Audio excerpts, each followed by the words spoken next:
Bonjour à toutes et tous. Vous allez bien?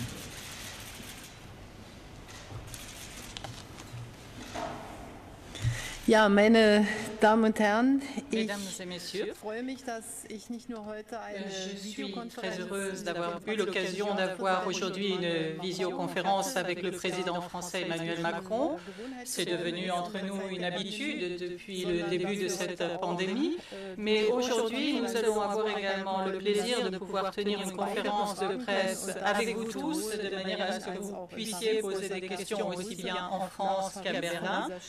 Je vous salue donc depuis Berlin. Aujourd'hui, nous avons parlé de la contribution que la France et l'Allemagne peuvent apporter pour arriver à dépasser la crise de la Covid. Cette crise est très certainement la crise la plus importante à laquelle a été exposée l'Union européenne depuis sa création. Et bien sûr, il faut trouver des réponses qui soient adaptées. La coopération dans ce domaine de la France et de l'Allemagne est donc très importante.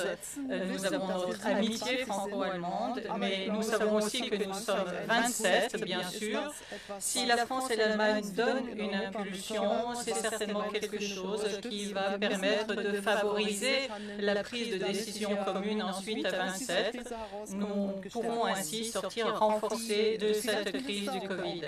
Les ministres des Finances, avec notre approbation, viennent de proposer un paquet de garanties dans le cadre de la BEI et dans le cadre du mécanisme européen de stabilité avec un programme choix qui permettra de financer le chômage partiel. C'est une première contribution très importante. Nous allons faire en sorte que ces mesures soient mises en œuvre très rapidement. Mais bien sûr, nous avons aussi besoin de plus d'un fonds de relance, Recovery Fund, et nous sommes interrogés pour savoir quelle forme donner à ce fonds de relance. Nous en avons discuté très longuement. L'objectif, c'est que la France et l'Allemagne sortent renforcées, consolidées, ainsi d'ailleurs que l'Union européenne de cette crise.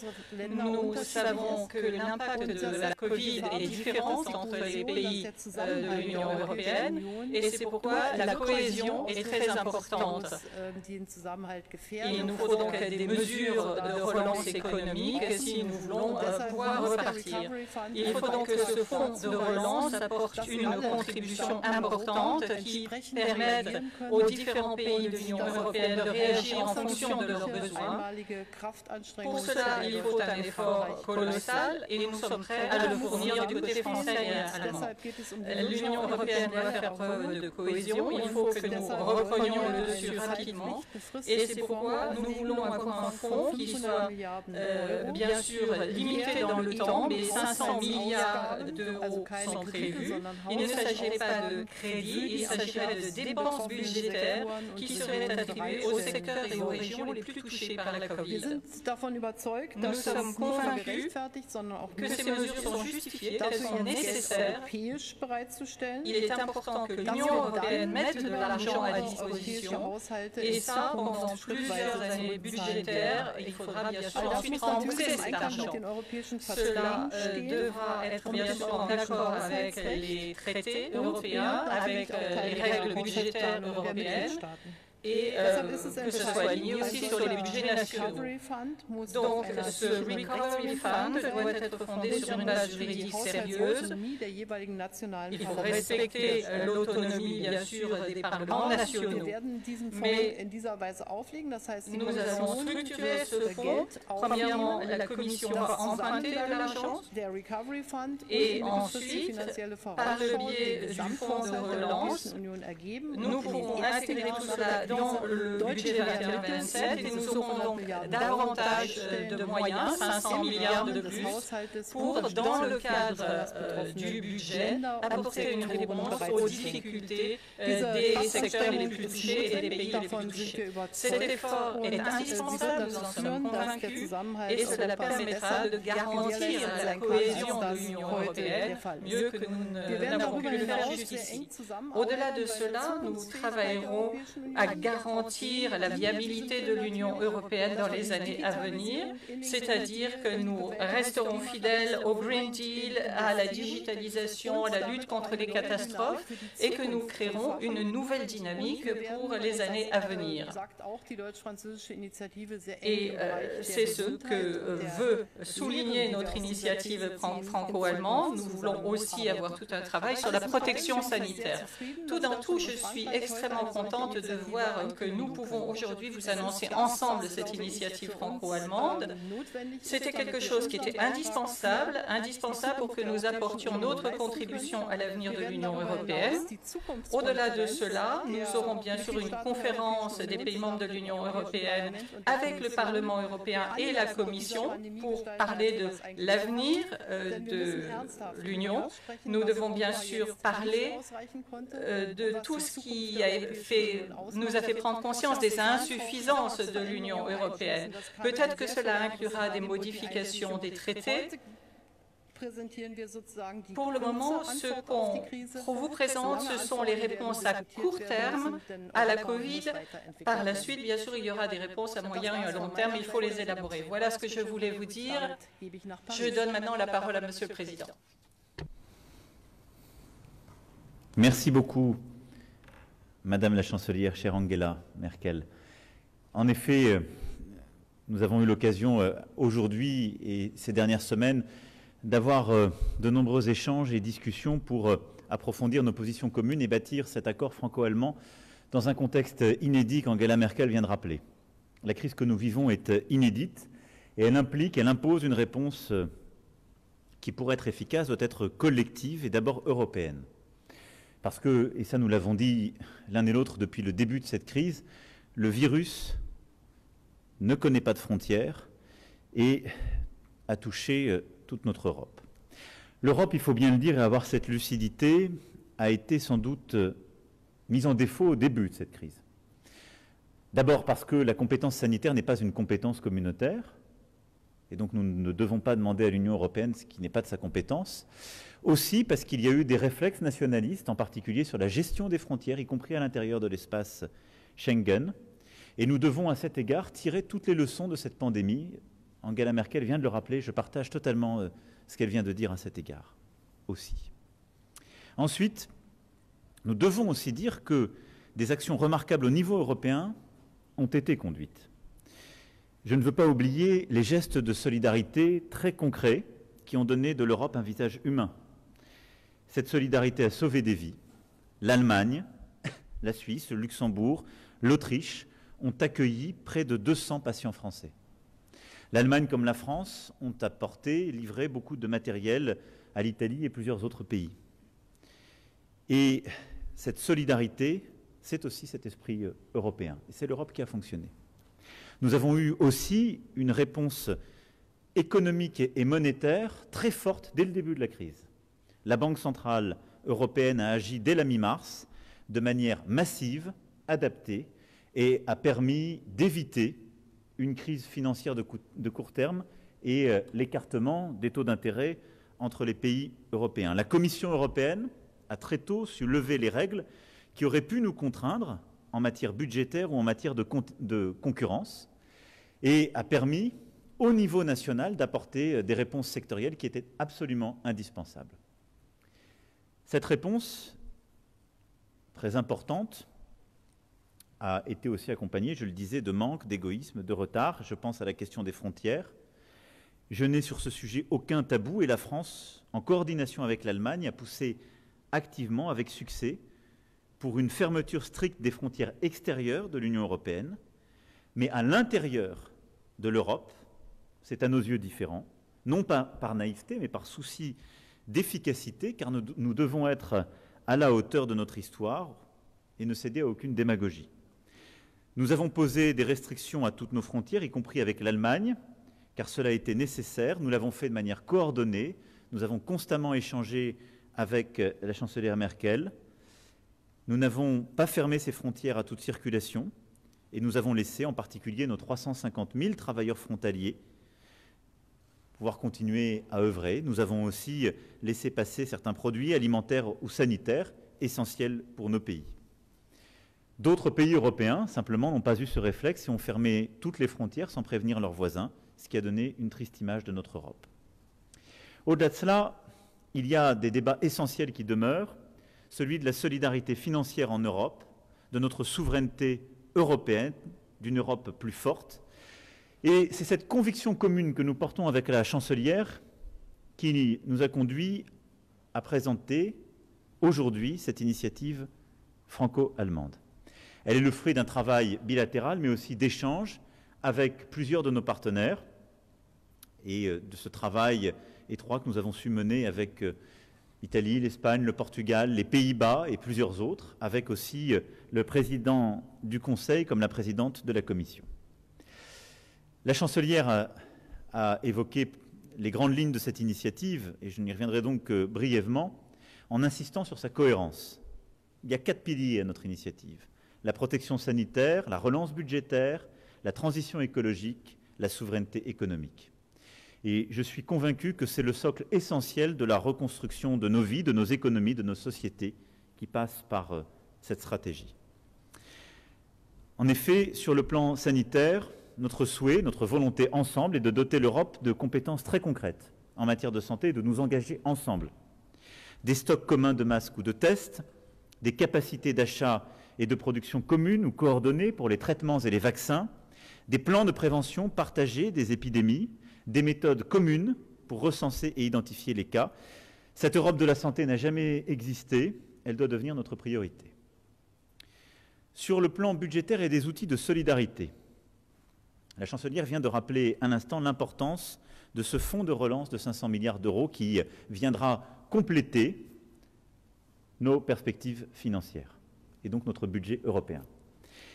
Mais sur la base des traités existants, pour la première fois ensemble, ce que nous proposons, ensemble, Allemagne-France, aux 27 pays membres, c'est d'une part de décider, tous ensemble, d'aller lever une dette commune sur les marchés et d'utiliser ces 500 milliards d'euros, dette qui aura vocation à être remboursée, comme l'a rappelé Madame la Chancelière, de l'utiliser pour apporter des financements qui seront fléchés en priorité sur les secteurs les plus touchés par la crise sanitaire et économique et les régions les plus impactées par cette crise. Et donc d'accepter de vrais transferts, une vraie stratégie commune pour compléter notre budget européen. C'est une étape majeure. Et nous espérons que la Commission européenne, dans quelques jours, portera cette proposition et qu'elle sera ensuite suivie par l'ensemble de nos partenaires. Ce fonds de relance, ces 500 milliards qui ne seront non pas des prêts octroyés à telle ou telle région ou tel secteur, mais bien des dotations budgétaires sur la base de notre endettement commun, viendront compléter l'accord trouvé par nos ministres des Finances de 500 milliards d'euros, avec le programme sûr de réassurance par la Commission, mais aussi les prêts dans le cadre du mécanisme européen de stabilité et des prêts délivrés par la Banque européenne d'investissement. 500 milliards de prêts, l'accord déjà trouvé par nos ministres de Finances, 500 milliards de dotations budgétaires au travers de la proposition de fonds de relance germano-française. C'est ce qui nous semble indispensable pour compléter les initiatives qui ont été d'ores et déjà prises et continueront de l'être au niveau national. Troisième levier que nous défendons ensemble, c'est l'accélération de la transition écologique et de la transition numérique. Notre message est simple: le Green Deal, cette transformation verte de notre économie, ne doit pas être remise en cause, elle doit être accélérée. Et secteur par secteur, la relance européenne devra être accompagnée d'engagements et de conditions en matière de climat, d'environnement, de biodiversité. Enfin, et c'est le quatrième axe de notre accord franco-allemand, c'est celui d'une vraie souveraineté européenne.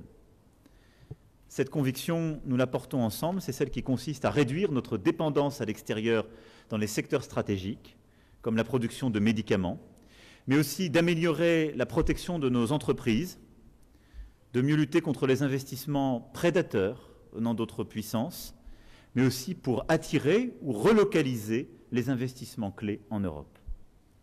L'Europe ne doit pas se fermer au commerce mondial, la France encore moins. Elle doit parfois savoir être moins naïve Elle doit mieux accompagner les secteurs les plus stratégiques et nous pensons qu'il nous faut mieux partager une stratégie commune d'autonomie industrielle et économique. C'est en tout cas ce que nous allons continuer de faire et renforcer en franco-allemand. Je ne serai pas plus long. Nous allons maintenant répondre à vos questions. Bonjour Monsieur le Président, Madame la Chancelière, Anja Nussbaum de Bloomberg News. Vous nous avez donc parlé d'un fonds de relance de 500 milliards qui complétera le budget européen. Si j'ai bien compris, ces 500 milliards seront donc des prêts qui seront contractés sur les marchés financiers par la Commission européenne. Qui remboursera ces prêts? Comment? Selon quelles clés de répartition? Et la France avait également insisté sur l'importance des transferts directs par opposition aux prêts.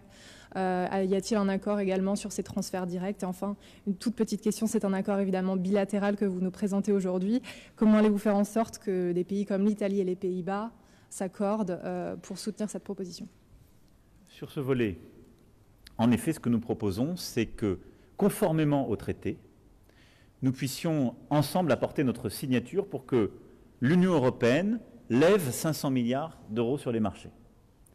Ces 500 milliards d'euros ont vocation à être remboursés. La Commission devra finaliser aussi ce travail avec le calendrier et les modalités. Ce qui est sûr, c'est que ces 500 millions ne seront pas remboursés par les bénéficiaires de ceux qui utiliseront cet argent. Ils pourront soit être remboursés par les États membres, par une clé de répartition qui dépend de votre poids dans le budget, par des contributions que nous aurons vocation à décider ensuite, ou par d'autres mécanismes qu'il nous reviendra de décider en lien avec la Commission, et ça fera partie de la finalisation de cet accord. Ces 500 milliards d'euros, nous proposons de les utiliser pour justement faire ces transferts, c'est-à-dire les utiliser pour faire des dotations budgétaires, et donc transférer du vrai argent budgétaire dans les régions qui sont les plus touchées, dans les secteurs qui ont été le plus impactés. Et en tenant compte d'ailleurs de notre stratégie plus large, c'est aussi pour ça que nous rappelons l'importance du Green Deal. Ce qui veut dire que de fait, cet instrument ainsi conçu nous permet, au moment de la crise, d'avoir une réponse budgétaire à hauteur de 500 milliards d'euros, parce que nous proposons de faire à l'échelle européenne ce que nous faisons à l'échelle nationale. Ce que tous les pays ont fait pour apporter une réponse budgétaire au début de cette crise, ça a été d'aller lever de l'argent sur les marchés pour apporter des réponses à travers différents mécanismes. Donc on propose d'avoir la même chose, qui est inédit au niveau européen, et on assume les transferts parce que, de fait, la clé de répartition ne sera pas une clé nationale où chacun regarde le juste retour, ce qui est aussi un vrai changement de philosophie, mais où nous assumons des transferts de dotation budgétaire pour aller vers les secteurs et les régions qui en ont le plus besoin et qui ont été le plus touchés. Je crois que c'est une transformation très profonde, et c'est ce dont l'Union européenne et le marché unique ont besoin pour garder leur cohérence, c'est ce dont la zone euro a besoin pour garder son unité.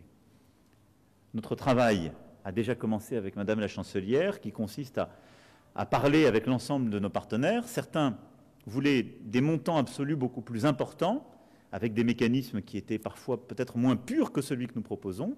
D'autres ont pu dire au début de la crise qu'ils étaient hostiles à toute forme de transfert. Nous avons évidemment mis dans les dernières heures au courant nos partenaires de cet accord. Notre travail, en lien avec le président du Conseil européen, mais aussi la présidente de la Commission, va être de continuer d'expliquer, de travailler. Je pense que la prochaine étape importante, c'est la proposition que fera la présidente de la Commission européenne et que la Commission mettra sur la table. Et sur cette base-là, il y aura un travail pour rassembler l'ensemble des États membres. Merci.